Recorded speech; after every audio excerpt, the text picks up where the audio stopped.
Welcome back, friends. You must have heard of reports of many European nations having suspended the use of the AstraZeneca COVID vaccine amidst reports of blood clots. And as a precautionary measure, they have done the same. Germany, France, Italy, and Spain on Monday said that they would all stop administering the shot.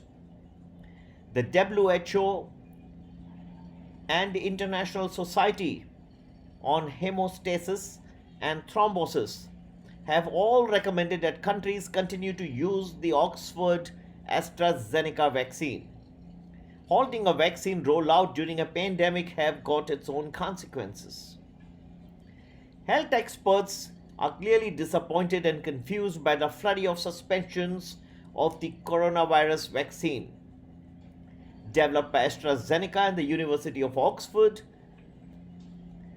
and there are now apprehensions that maybe there is something which is beyond what meets the eye. Countries such as Austria have temporarily paused the use of certain batches of the Oxford AstraZeneca vaccine. Thailand on Friday became the first Asian nation to halt the use of the shot over safety concerns.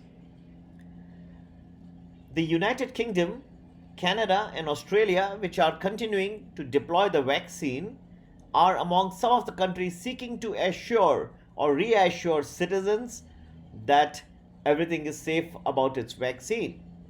The WHO, Europe's drug regulator, have continued to recommend this vaccine. The decisions by France, Germany, and Spain appear to be quite baffling.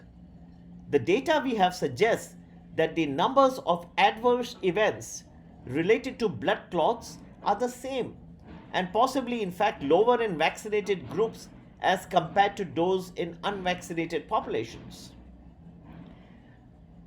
This is something which is continuing to baffle many of the doctors, scientists, and they really do not understand what is the true reason. The results in delays in protecting the people who are most suffering, especially in an era of shortage of vaccines, is something which is going and causing tremendous anguish amongst the population who is yet to be vaccinated. Such reports and headlines also delays in protecting people and the potential for increased vaccine hesitancy, which seems to be already at an alarming proportion. As a result, people who have seen the headlines and they understandably become concerned. The European Medicines Agency, which is also evaluating the safety of the drug, has said that there is no indication that it is causing blood clots, adding that it believes that the vaccine's benefits continue to outweigh its risks. More than 17 million people in the European Union and the United Kingdom have received a dose of the Oxford AstraZeneca vaccine, with fewer than 40 cases of blood clots reported as of last week, according to a statement issued by AstraZeneca. The pharmaceutical giant said that across the EU and the UK, there have been 15 events of deep vein thrombosis and 22 events of pulmonary embolism reported among those vaccinated.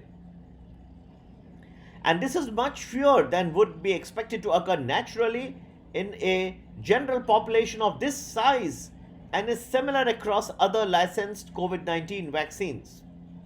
The EMA has also said that data available so far showed that the number of blood clots in vaccinated people is no higher than that amongst the general population.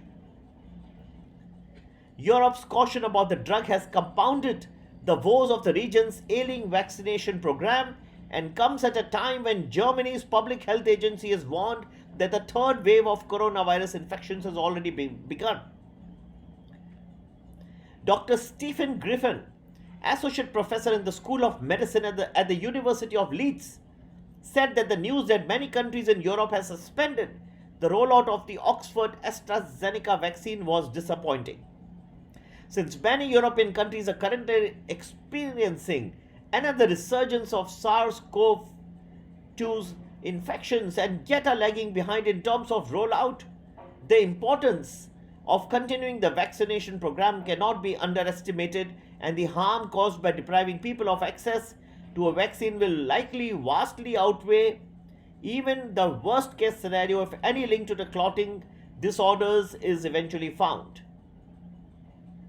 It should also be noted that the nationwide gestures such as this are bound to fuel hesitancy or more extreme anti vaccine sentiment, further undermining the vaccination effort. Now, the Oxford AstraZeneca vaccine is a shot designed to prevent the coronavirus in people who are aged 18 and older. It is made up of an adenovirus that has been modified to contain the gene for making a protein from SARS-CoV-2, the virus that causes COVID-19.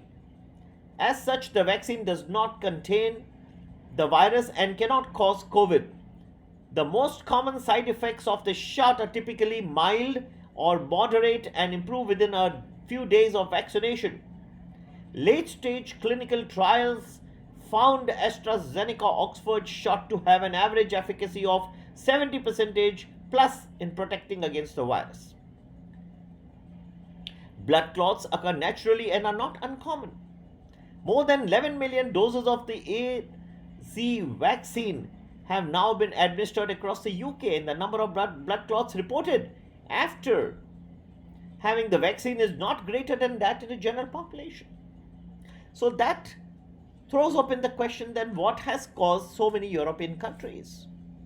Is it because of the fact that AstraZeneca is located in the UK, and that UK's leaving the EU has got something to do with it?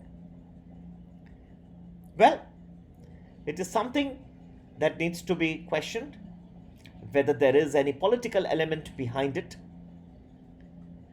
or whether there is something else which is underlying. One can definitely understand one thing, that there is little science and maybe more politics behind the suspension of the AstraZeneca vaccine by so many EU countries. So the EU bloc as a whole stands in question. There are questions as to the efficacy of not the vaccine, but of the unity of the European bloc itself. How close they are, how much they are a part of the European continent, is something that needs to be questioned even before we answer the question of whether the AstraZeneca vaccine has the blood clot questions.